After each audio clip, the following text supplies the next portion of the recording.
Lisa, welcome back to my channel. If you're new here, my name is Belinda Strana. Thank you so much for all the love and support. To my returning subscribers, to those people that share my videos and leave commentaries, you guys are the real MVP. So lovely. I came across this video on my For You and I thought to share where this white lady decided to come out to talk about how she feels that white people have a lot to do in their families. They have a lot to talk about concerning race and cis, that might actually help to reduce the level of race and cis in these white families that often have it. I'm just going to roll the clip as well as some of other stitches I was able to put together. Please leave me your own thoughts in the comment section of what you think of this video, and please do not forget that we do not support any form of bullying and harassment. We are just here for educational and informative purposes.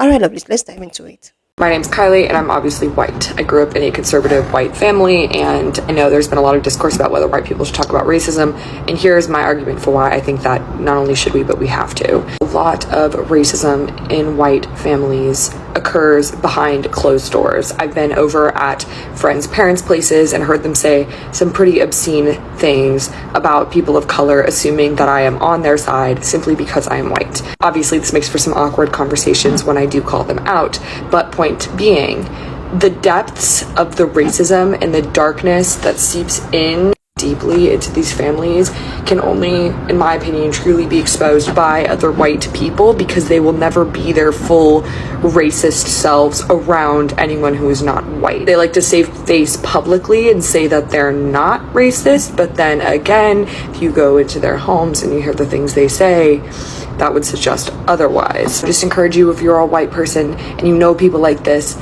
please say something.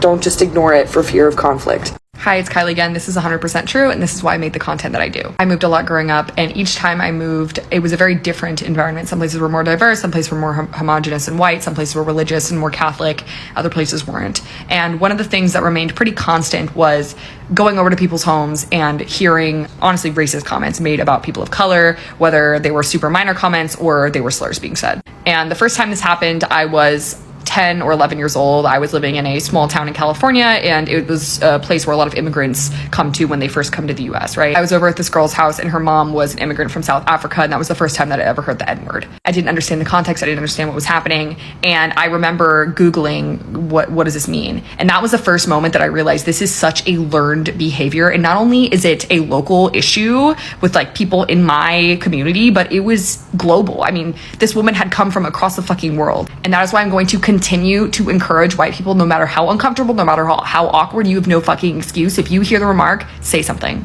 My name's Kylie, and here are the top 5 arguments that white people use to claim they're not racist. Number 1, coming in hot, we have, I don't see color. AKA, I didn't mean anything racist, and you're actually the racist one for even talking about race. Number 2, we have, I'm not racist, my boyfriend/girlfriend is insert minority here, thinking that dating a person of a specific minority group therefore excuses them from being racist. Number 4, we have, I don't care if you're black, white, yellow, or purple, as if that absolves them from being racist by simply declaring they're not, then they're not. And number 5, oh, this one's tough. We have, I have black friends, therefore I can't be racist, not only to black people, but to any minority group. As you can see, the main thing in common between each of these phrases is a refusal to take responsibility for the racism, and actually finding a way to make themselves seem more relatable by including the fact that they do hang out or associate with people of color. Yes, you can be racist even if you interact with people of color on a day-to-day basis, or if you are dating a person of color. Love you guys. Hi, my name's Kylie, and here are the top 5 things white people say when they know they're being racist, but they can't say what they're thinking out loud. Number 1, we have commenting on how something smells, specifically in relation to food. Generally, this is meant in an insulting way. Wow, it really smells in here. Whether it's food from Asia, Africa, regardless, white people think that it smells weird because it's not something that they typically eat, and they mean this in a racist way.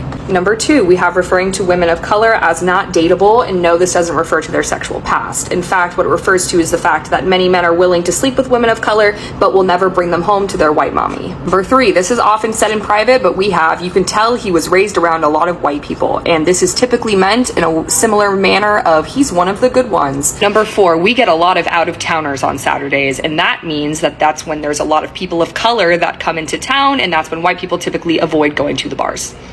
Yeah. Number 5, referring to very safe areas in the suburbs as ratchet, the ghetto, or the hood. If it's not the direct center of the downtown of their suburb, this is typically when they use this.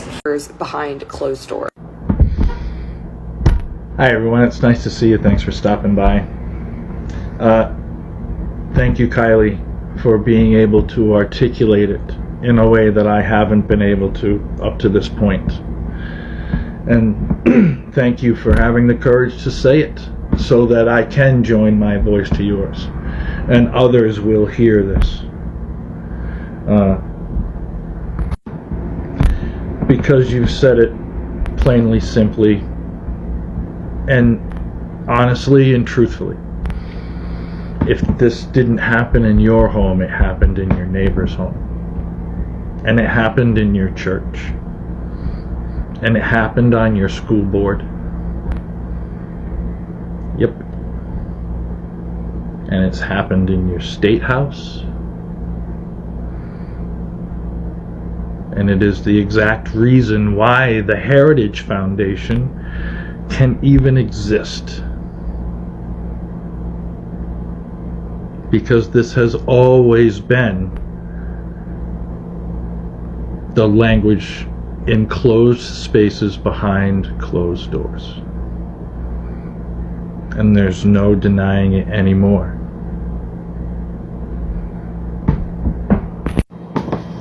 Go back and listen to Kylie one time, all the way through. And listen, right? Don't counter any of the points that she's saying. Consume what she's saying. Listen to her one time. And it might be able to bring you to a place to understand that when I say, hearing this man is patriotic, and the discomfort that comes from hearing this man is necessary to address the truth and resolve, find resolution and solutions. Patriotic duty for the sake of the nation, because our nation is gasping for breath under the very heel of what Kylie is saying and what I know as factual truth through lived and observed experience. And there's no gaslighting that. Listen to her one time through. Don't say but one single time. Just listen all the way through. And tell me that you don't know that as the truth in the country that we have all lived in for all of this time.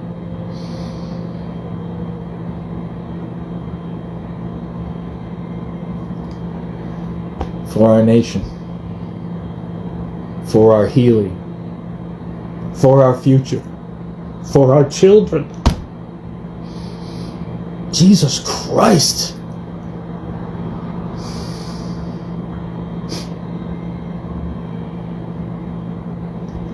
Try something new, right? Try something new.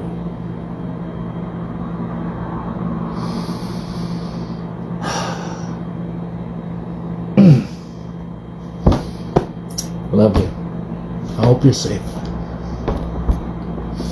Protect each other. I'll see you next time. Racism is caused by various things. Lack of exposure to people from other ethnic groups, lack of education, radicalization, lack of intelligence, negative experiences with people of a specific ethnic group. Those are just some of the factors. And it's something that you will find across the world regardless of skin colour. I firmly reject the argument that only white people can be racist and that racism only exists when there's a power imbalance involved. We've just got to be mindful of the fact that as white people living in the West, the main form of racism that we see with the most significant power imbalance is white to black, white to Asian, etc. And I also want to say this, when you're listening to people talking about racial matters on TikTok, question what they're saying, keep an open mind, and be cautious with it, including with my own. Because on TikTok, there are some particularly radical voices from both sides. You've got the white racist 4chan neo-colonialist types, but then you've also got these supposed racial equality advocates who are actually racist themselves. These people that claim all white people are inherently sinful and responsible for the history of their ancestors. But that aside, I'm going to talk about my personal experiences of where racism stems from. So if you don't watch my stuff already, bit of context, I grew up in Devon. It's a very white area. In my school of 1,600 people, there were probably just under 10 people that weren't white. It was the sort of town where if someone was black, they would be referred to as black, followed by their name, because that would be the quickest way for anyone to know who they are, because they would be one of the only black people in that place. I also spent some time in very rural parts of Australia, which is a country that has a reputation for racism. But I've also lived in very diverse cities such as London and Melbourne, and I now live in the most diverse part of Leeds, in a majority black and Asian area. In my experience, the primary causes of racism come from a lack of exposure, a lack of awareness, and a lack of education. And I'll give you an example of this. Last time I went down to Devon, I was chatting to a white bloke in the pub. We were chatting about football, and in particular, we were chatting about Pierre-Emerick Aubameyang, an African player. Now, this guy was talking about Aubameyang being money greedy. But instead of focusing on the fact that he was money greedy, he described Aubameyang as a dirty little African. So I questioned him on that. Why would you say that? I asked him, have you actually met many African people? Obviously, Africa is an enormous continent with divergent peoples and cultures, but in the context of this conversation, referring to Central Africa. And unsurprisingly, the bloke said no. And it turned out the reason that he thought that way is because he had a preconception, a racial stereotype of Africans all being poor and thus being greedy, that they would do anything to escape from poverty, which is a racist stereotype. It's a horrible opinion.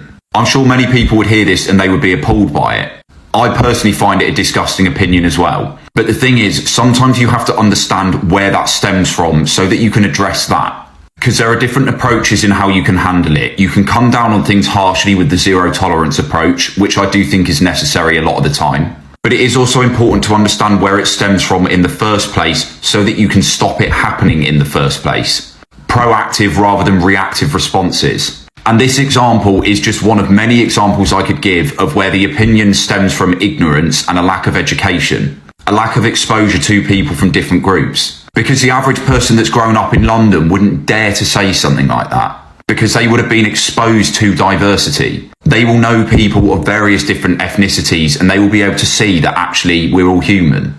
But for some people, if they've grown up in a majority white area and they have been exposed to racist stereotypes from a very young age, that is going to shape the way that they think. Particularly if this is the sort of stuff that they hear a lot as a child when they're going through their formative years. And that's why the education point is so important, because there isn't going to be diversity everywhere in the country.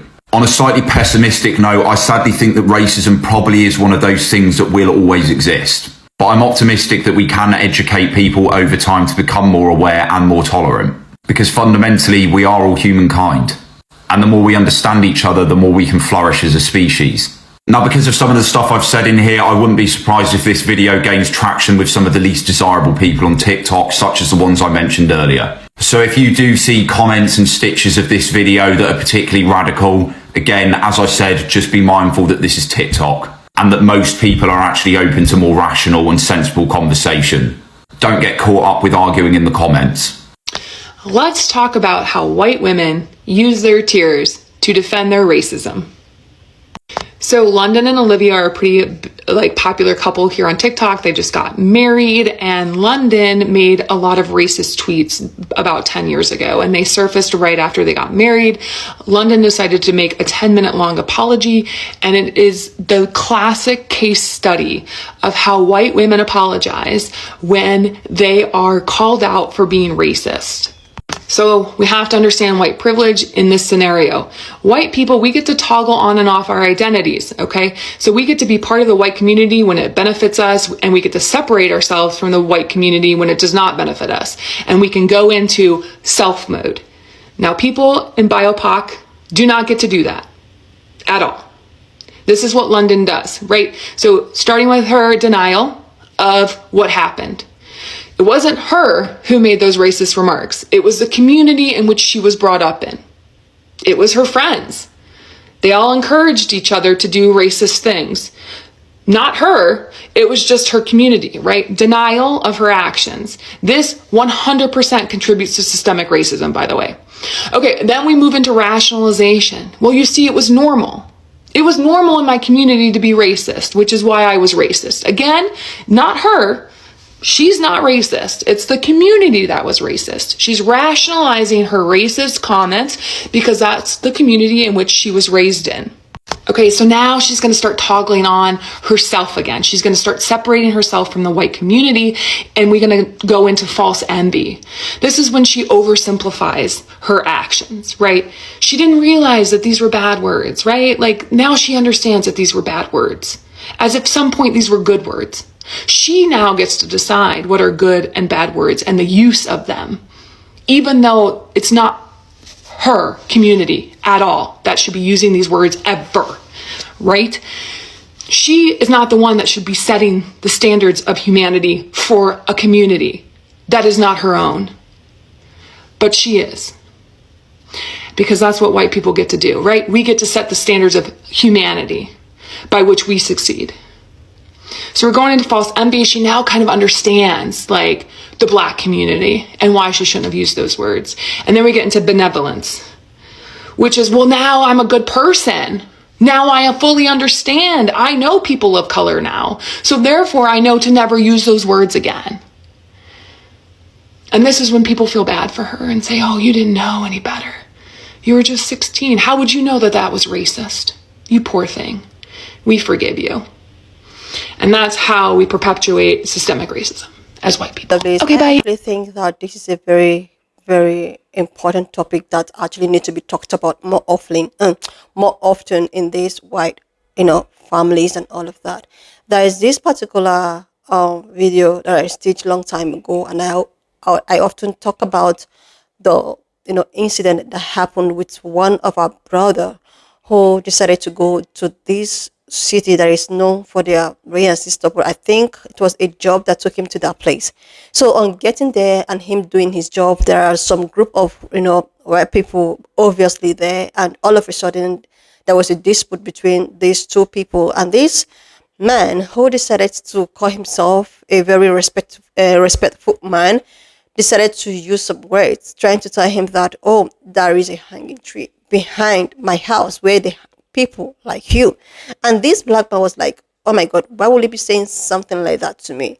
And this is a man which, when he goes out there and you call him a racist, he was like, I do not discriminate against people like you. But this is the same man who uttered such statements to a black man, telling him that if he's so angered, if he's so angry, there is a place where the people that looks like him in his backyard. But the thing is that there are so many other people there who happen to be pan-colored people. They were all, watching him. They were all looking at him, and some of them are even smiling with that statement. People are like, okay, somebody were like, they don't have any business with that. I didn't say that. That means I am not involved. Like, that you have a racist uncle, husband, and maybe partner or what have you, you see that he's making such statement, instead of you to call him out or to like immediately tell him, no, this is just out of touch, like you shouldn't use something like that.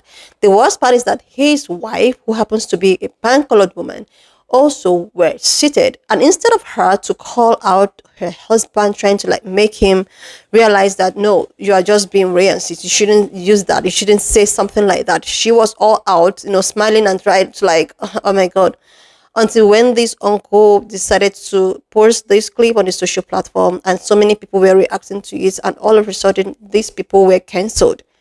So if in such family they already started talking about races, they already educating themselves about races and how you're not supposed to be racist towards your fellow human being. Like we all bleed the same color, and I don't feel there is any way for you to be racist. But the thing is that they can never understand. If something was done pro to that incident, I don't think that this man will actually use such words to a black man and making this man to feel so, oh my god, he was so pissed, he was so angry, he was so hurt. But the thing is that there's nothing that he can do about it, because he got himself involved with a family who never planned to get themselves educated with, recency. So I think when white people decide to, talk more or try to have a conversation relating to recency, it will actually help in eradicating any form of recency, starting from your own family. There are so many pan-colored women who often come on the social platform, you know, who often talk about how they fight against racism, the anti-racists and all of that. But in their family, they have one uncle, sister, brother, or what have you, whom they were supposed to start, educating and getting them informed that, okay, this part of life or this part you are getting yourself involved, it's something that is so outdated. You don't need to be racist towards your fellow human beings. So I think it's a very good thing when there is an avenue for open conversation like this in these families.